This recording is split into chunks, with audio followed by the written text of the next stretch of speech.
Kapolda Metro Jaya resmi menghentikan perkara ijazah untuk dua tersangka yakni Egy Sujana dan Damai Hari Lubis. Benarkah penghentian kasus kedua tersangka ini karena ada campur tangan Joko Widodo? Dan apakah ini upaya ataupun sebagai skenario memecah belah kubu Roy CS? Kita bahas bersama dengan kuasa hukum Roy CS, Ahmad Kozinuddin, dan Ketua Umum Kami Jokowi, Rasman Nasution, yang telah bergabung bersama kami di Kompas Petang. Selamat petang semuanya. Selamat petang. Assalamualaikum warahmatullahi wabarakatuh. Waalaikumsalam. Saya pertama ke Bang Kozin dulu. Pengen dengar nih gimana nih responsnya. Karena kalau kita lihat tepat seminggu pasca pertemuan di Solo, polisi akhirnya keluarkan surat SP3 untuk Egy dan juga Damai Lubis. Ya, silakan. Jadi saya benarkan apa yang ditanyakan oleh Mas Adi, bahwa memang benar sedang telah dan akan terus terjadi strategi pecah belah dari kubu Jokowi yang mengkonfirmasi kelicikan sekaligus pengecutan saudara Joko Widodo dalam perkara ini, karena dia tidak berani menghadapi sendiri, tapi selain melibatkan banyak pihak untuk melapor sebagai bagian kubu Jokowi, juga memecah belah perjuangan. Tapi sekali lagi, selain itu kami juga sangat sayangkan kinerja kepolisian ternyata tidak berdiri tegak di atas asas dan prosedur hukum yang melalui tahapan-tahapan proses sesuai dengan apa yang diatur, akan tetapi mengikuti arahan dan kendali Solo. Maksudnya demikian. Saya masih ingat betul saat gelar perkara khusus di 15 Desember 2025 yang lalu, atensi dari penyidik sebagai tindak lanjut selain bahwa hasil gelar perkara khusus menyatakan bahwa proses tetap dilanjutkan adalah tindak lanjutnya memanggil keterangan ahli dan saksi yang meringankan dari terlapor atau tersangka yang sebelumnya secara resmi sudah dikirimkan dan diterima oleh penyidik. Jadi Anda melihatnya Bang Kozin, ini lebih kepada strategi pecah belah Jokowi untuk kubu Roy CS, begitu? Dan kalau sudah justru ini menindaklanjuti atensi Solo yang di mana penyidik tidak menindaklanjuti permohonan gelar perkara untuk di mana harusnya pemeriksaan ahli dan saksi, tapi justru menindaklanjuti arahan Solo dengan mengeluarkan restoratif justice pertama, yang kedua melimpahkan berkas 3 orang, dan yang ketiga menindaklanjuti pemanggilan dari Kurnia Royani dan kawan-kawan. Dan saya mengkonfirmasi melalui Kompas bahwa Kurnia Royani dan kawan-kawan ini dipanggil untuk hari Kamis. Itu artinya pecah belah yang dilakukan oleh Jokowi itu sempurna, yakni menggunakan politik divide et impera. Kubu Egy Sujana yang kemudian memelas perdamaian diberikan hadiah dengan restoratif justice dan di SP3, sementara kubu yang dianggap tetap berjuang dan menentang kezaliman Joko Widodo, kebohongan Jokowi, kepalsuan Jokowi dianggap harus layak ditindaklanjuti dengan proses pidana. Dan di sini kinerja kepolisian justru mengikuti kehendak Solo, bukan berpijak. Tahan sampai di situ dulu Bang Kozin. Saya ingin minta tanggapan Bang Rasman nih, upaya restoratif justice malah dianggap ini sebagai upaya pecah belah nih. Gimana tanggapannya Bang? Pertama, saya tertawa geli ya. Nah, inilah kalau saya menduga ada pengacara yang menjadi pendamping klien tapi bersikap seperti kompor, tukang panas-panasi. Saya nggak mau masuk ke situ deh. Saya hanya mau bilang satu, Agustus lalu saya telah bertemu dengan Bapak Jokowi, menginisiasi agar ada pertemuan dengan Bapak Egy Sujana dalam rangka rekonsiliasi, dalam rangka silaturahim untuk penyelesaian di antara kedua tokoh ini. Kenapa? Karena saya sudah tahu dari awal bahwa Bang Egy tidak sepakat dengan urusan ijazah S1 Bapak Jokowi. Dia hanya mempermasalahkan ijazah SMA. Dan itu juga yang disampaikan oleh Ibu Lidaneti ketika dia tadi diwawancarai sebelum Bang Egy berangkat ke Kuala Lumpur untuk berobat atau ke Penang. Yang kedua, saya menghargai ya dan sangat bersyukur bahwa Bang Egy hari ini dan Bang Damai Hari Lubis telah mendapatkan surat penghentian penyidikan. Pertanyaannya, apakah ini menjadi kewenangan dari penyidik? Ya. Ketika 2 orang yang berseteru atau lebih dari 2 orang yang berseteru, ada proses hukum, keduanya sepakat untuk berdamai, maka penyidik dapat melakukan untuk menghentikan. Ini kan aturan hukum, bukan rekayasa. Jadi tidak ada yang disebut dengan pecah belah oleh Bapak Jokowi. Pak Jokowi itu wait and see. Saya pastikan Kurnia dan kawan-kawan jika ingin datang ke kediaman Bapak Jokowi, welcome. pintu terbuka. Itulah negarawannya seorang Bapak Jokowi. Berarti ada Jangan kemungkinan bilang ya, memecah Bung belah. Rasman, maaf saya potong. Ini kalau kita lihat ini kan sebenarnya ada 2 klaster begitu. Klaster pertama dan juga Iya. ada klaster kedua begitu. Klaster pertama yaitu Egy dan juga Damai Lubis ini dan juga Kurnia yang sudah diberikan restoratif justice, yaitu Damai dan juga Egy, baru 2 yang diberikan. Jadi kalau menurut Anda ada niat baik dari klaster yang lain datang untuk meminta maaf, kemungkinan akan diberikan juga restoratif justice. Yes, saya sebelum dialog ini dimulai masih komunikasi dengan Solo. Ketika di salah satu program TV swasta, saya juga ngomong, halo Mas Roy dan kawan-kawan, datang, kalian masih ditunggu oleh Pak Jokowi. Untuk apa? Silaturahim. Ini membuktikan bahwa Pak Jokowi negarawan, pemaaf. Ya, sehingga jangan ada bahasa yang mengatakan memecah belah. Tidak ada yang mau memecah belah. Kalian yang sudah terpecah belah dari awal. Oke, Bung Rasman. Saya minta tanggapan dari Bung Kozin. Silakan. Ya, jadi baru kami ketahui, sebenarnya juga sudah lama kami ketahui niat-niat pengkhianatan itu sudah disusun secara lama. Tapi kata Allah Subhanahu wa taala membongkar dan akhirnya itu dibocorkan oleh kubu Jokowi. Sebenarnya kubu Egy Sujana dan Damai Hari Lubis tak senang dengan itu, tapi memang mereka sudah masuk ke perang jahat Jokowi. Bicara soal negarawan, harusnya kalau memang konsisten negarawan, sejak Bambang Tri dan Gus Dur tidak perlu masuk penjara soal urusan ijazah ini. Faktanya keduanya divonis 6 tahun penjara dan menjadi 4 tahun saat banding begitu. Itu artinya konfirmasi yang saudara Joko Widodo sebenarnya hari ini ketakutan jika proses ini masuk ke persidangan, sehingga berusaha menggembosi perjuangan dengan mencicil untuk menjadikan para pejuang itu menjadi pengkhianat. Memang sebagian berhasil, tapi mereka terus berupaya berkomunikasi dengan Solo, dengan sejumlah penghubung pengkhianat untuk bisa menjadikan para pejuang itu menjadi pengkhianat. Dan saya pastikan, saya yakinkan, dan saya beri garansi bahwa setiap pejuang setelah mengikrarkan diri sebagai musuh kezaliman tidak akan mengubah langkah dan tidak akan bergeser, apalagi mundur meskipun sejengkal untuk membongkar kezaliman. Jadi saya kira simpan saja tawaran-tawaran pengkhianatan itu, karena sekali lagi semakin tawaran itu ditawarkan, semakin mengkonfirmasi memang strategi belah itu, strategi pecah belah itu bukan hanya sedang telah, tapi akan terus dimainkan oleh kubu Jokowi. Dan lagi-lagi persoalannya sebenarnya Egy Sujana juga tidak jujur. Saya orang yang pertama menarik Egy Sujana untuk mendampingi Bambang Tri di kasus ijazah palsu. Dan saat itu yang dipersoalkan juga soal S1 UGM. Tapi lagi-lagi memang mental pemberani itu diuji dengan ujian kehidupan.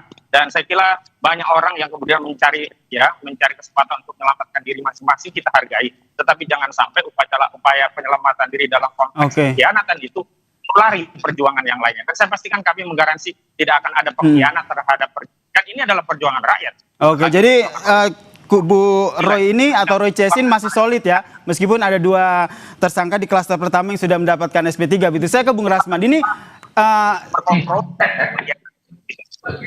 nggak boleh kita. Bung Rasman, pertanyaan saya seperti ini. Kalau kita lihat sebuah kesepakatan damai itu kan bisa dicapai, tentu ada sesuatu nih di baliknya.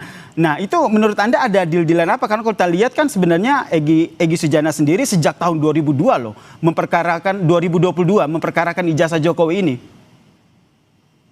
Bang Egy itu sudah memperkarakan ijazah ini sejak 2021. Mas Roy itu baru 2025. Kita jangan lupa itu. Nah, yang saya mau katakan adalah bahwa Bang Egy itu dalam keadaan sakit. Nah, salah satu yang memicu Bang Egy di luar dia sakit, dia sangat sakit hatinya, sangat perih perasaannya ketika saudara Kozinudin melepaskan dia sebagai klien. Itu poin 1. Poin yang kedua, Bang Egy juga sangat tersinggung ketika Abraham Samad akan diperiksa, lalu kemudian rame-rame para tokoh mengatakan jangan ada kriminalisasi. Jadi sebenarnya di dalam tubuh mereka tidak ada yang namanya operasi intelijen, tidak ada namanya David et Impera. Yang ada mereka rapuh, berjuang. Mereka memang satu tujuan, tapi berbeda jalan. Oke, Bung Rasman. Karena itu, jangan kaget kalau hari ini Bang Egy, Bang Damai Hari Lubis, dan yang lain nanti bisa jadi akan melakukan hal yang sama. Yang lainnya Anda maksud ini siapa? Apakah termaksud yang masuk dalam klaster 2? Dan kalau seandainya ini terjadi, kira-kira dari tadi Anda bilang juga kan Bung Rasman masih komunikasi dengan Solo begitu. Nah, siapa kira-kira? Ada yang didekati tidak untuk klaster 2? Kita tidak pernah mendekati, kita cuma komunikasi. Nah, Ibu, Atau yang kalau mendekati, Ibu Kurnia atau mau yang mendekati ada tidak, Bang? pengakuan Bang Egy dan Ibu Elida Neti tadi saya dengar langsung melalui media ya, itu dia bilang bahwa inisiatif itu dari Bu Ida Neti. Berarti ada dua inisiatif nih. Agustus September itu inisiatif saya, yang kedua Ibu Elida Neti. Dan di pertemuan itu benar ada peluk-pelukan. Nah pertanyaan saya, kalau orang sudah Islam, orang sudah silaturahim, peluk-pelukan, doa-doa, terus apa yang salah di situ? Nah yang saya agak sesalkan, Khozinuddin ini kan selalu basicnya kan bicara agama. Saya juga agama. Kalau orang sudah mau berdamai, Saudara Khozinuddin, dorong mereka. Saudara bilang itu seolah-olah Jokowi ini orang yang sangat zolim. Saya mau tanya, apa kezoliman Jokowi kepada Bang Egy? Apa kezoliman Jokowi kepada Roy? Apa kezoliman Jokowi kepada Tifa? Kalau urusan Bambang Tri, urusan Gus Nur, itu urusan lain. Dan Anda bukan pengacaranya pada waktu itu. Bang Egy yang pegang kendali pada waktu itu. Oke, saya ke Bang Kozin. Silakan Bang Kozin. Ya, setiap juru bicara pengkhianat itu kan selalu akan mengeluhkan kebohongan. Jadi tidak perlu dipercayai sesuatu dari juru bicara pengkhianat.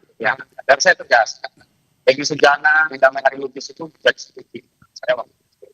Dan keliru kali kalau dianggap saya tidak. Cek saja video-video persidangan itu. Karena Bung Rasman kan anak baru dalam kasus itu kan baik. Tapi nggak apa-apa. Yang penting adalah kalau ditanya apa kezaliman Jokowi, terlalu banyak kezaliman Jokowi terhadap rakyat. Dan persoalan jasa palsu bukan persoalan yang kayak itu persoalan rakyat. Dan dalam konteks perjuangan ada yang kurang pas, itulah ya komitmen perjuangan itu harus disampingkan emosi pribadi, perasaan. Kalau kita bicara perasaan itu perlu banyak kalau dilupakan dalam politik itu masih banyaknya hal-hal yang perlu dipersoalkan. Tapi tidak demikian.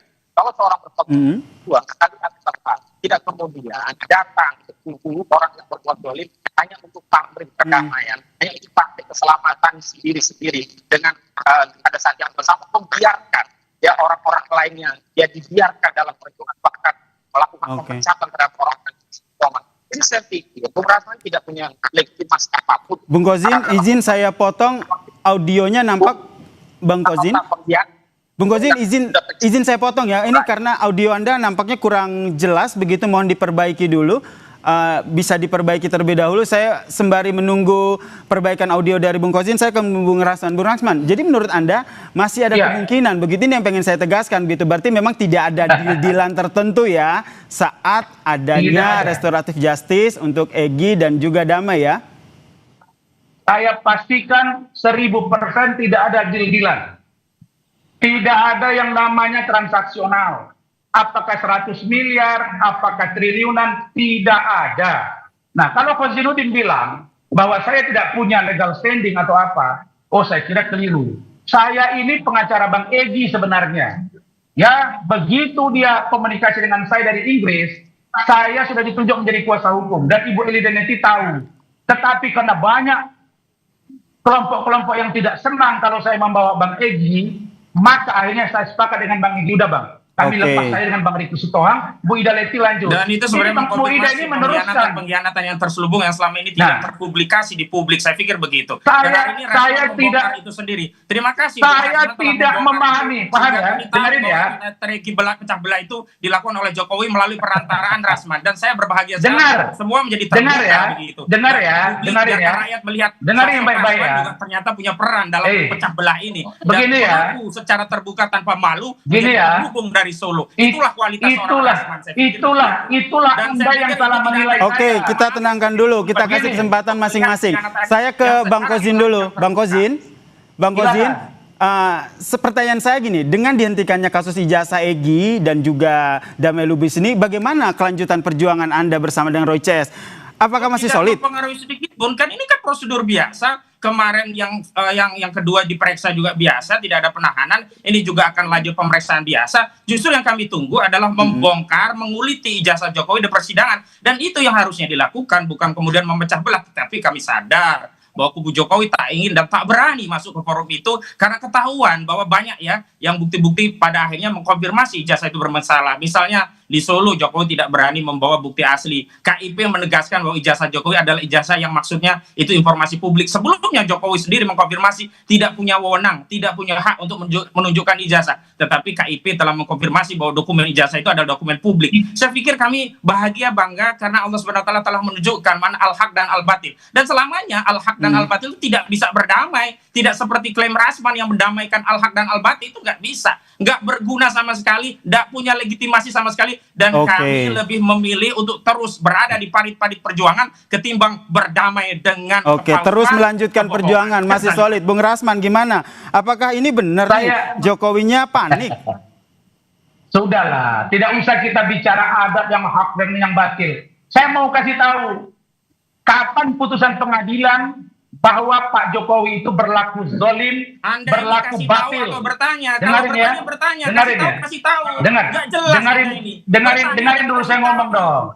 Saya ngomong dulu, bisa nggak nih? Saya ngomong dulu. Nggak punya kemampuan kau untuk. Bang Kozin, izin kita kasih kesempatan dulu ke Bung Rasman. Ada bertanya dikasih tahu. Saya bisa ngomong nggak saya? Oke, Bung Kozin, tahan dulu ya. Kita kasih kesempatan dulu ke Bung Rasman. Gini. Inilah kalau orang baru belajar masuk TV. Inilah belajar kalau orang belajar masuk TV. Baik, saya tengahi dulu, Bung Kozin, Bung Rasman. Bung Rasman. Oke, tenang dulu. Oke, Bung Kozin, tenang dulu. Kita kasih kesempatan ke Bung Rasman dulu. Silakan, Bung. Saya begini, menurut saya, kalau kita melihat seseorang berlaku zolim, maka ajaklah dia bagaimana dia berlaku menjadi baik. Cara pendekatannya dalam Islam, setahu saya. Dengarin dulu ya. Bung Rasman. Oke. Apalagi hanya seorang Rasman Nasution. Oke, kita tahan dulu. Bung Kozin, Bung Rasman. Saya mau konfirmasi dulu ke Bung Rasman. Oke, baik. Mohon. Baik. Anda bukan kuasa hukum tim kami juga. Oke. Boleh tenang dulu Bapak-bapak, Abang-abang? Oke, saya ke Bung Rasman. Bung Rasman, tadi pertanyaan saya, Bung Kozin kan bilang, ini karena bentuk kepanikan dari Joko Widodo. Tolong itu dijawab dulu, Bang. Saya pastikan Pak Jokowi tidak pernah panik.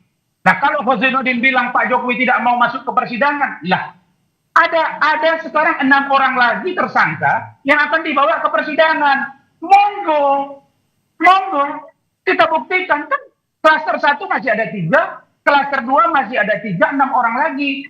Emang siapa yang takut? Tidak perlu kemudian mengajak yang lainnya untuk ikut berkhianat sebagaimana yang sudah dikomunikasikan ada hubungan dengan Solo. Jadi menjadi jelas ada juru bicara pengkhianatan dalam perjuangan ini dan kami. Saya ke Bung Rasman, mohon tenang. Saya ke Bung Kozin. Bung Kozin, saya ingin konfirmasi, emang ada kekhawatiran dari kubu Roy ini akan ada yang berkhianat lagi? Oh tidak, justru kami mengkhawatirkan kubu Jokowi semakin membuka aib tentang manuver-manuver kegalauan mereka, pecah belah mereka, semakin rakyat tahu. Dan kami khawatir institusi penegak hukum lagi-lagi masih menjadi alat kendali Solo, walaupun Jokowi sudah tidak menjadi presiden lagi. Dan kami kasihan kepada seluruh rakyat, ternyata kita ditelanjangi dengan tontonan hukum yang tidak lagi bersandar kepada asas dan prosedur hukum, tapi mengikuti agitasi dan kendali Solo. Jadi saya kira itu yang kemudian perlu dikhawatirkan oleh seluruh rakyat, bukan hanya kubu kami dalam konteks persidangan. Ini hal yang biasa saja kok. Proses dilimpahkan itu biasa. Rasman saja yang ingin memanfaatkan untuk menjadi juru bicara pengkhianatan agar bisa menarik kubu yang lainnya untuk ikut jejak Egy Sujana dan Damai Hari Lubis. Bukankah hal yang natural ataupun itu sudah sesuai dengan aturan undang-undang kalau adanya restoratif justice di KUHAP juga tertulis begitu, Bung Kozin? Iya, tidak penting lagi juga masalah KUHAP yang baru, apalagi akan sangat menguntungkan klien kami karena pasal-pasalnya tentu akan dikenakan pasal yang lebih menguntungkan bagi tersangka. Itu kan biasa saja dan tentu menjadi tidak biasa karena hal ini diglorifikasi oleh kubu Jokowi untuk merealisir tujuan politik pecah belahnya kubu Jokowi dari Solo, dan termasuk Rasman ada di antara kubu pecah belah itu. Begitu menurut kami. Baik, terakhir ke Bung Rasman, mau saya konfirmasi lagi nih, apakah penghentian penyidikan 2 tersangka kasus ijazah Egy dan juga Damai ini ada cawe-cawe Jokowi? Sangat tidak ada. Justru kami sebenarnya ketika tampil di salah satu program TV Selasa lalu, kita sebetulnya teman-teman itu sudah pada kurang nyaman. Kenapa ada bahasa-bahasa sebutan Firaun, ada bahasa-bahasa Nabi Musa, dan lain-lain dengan membawa Al-Quran. Kita sebetulnya diskusi, apakah ini akan terus apa tidak? Karena masih ada lecumanan pelapor. Tapi besoknya begitu Pak Jokowi tampil, disinilah kenegarawan dia. Apa dia bilang Pak Jokowi? Saya menghargai silaturahim Bapak Profesor Egy Sujana dan Bapak Damai Hari Lubis beserta pengacaranya Ibu Edi Ganetti.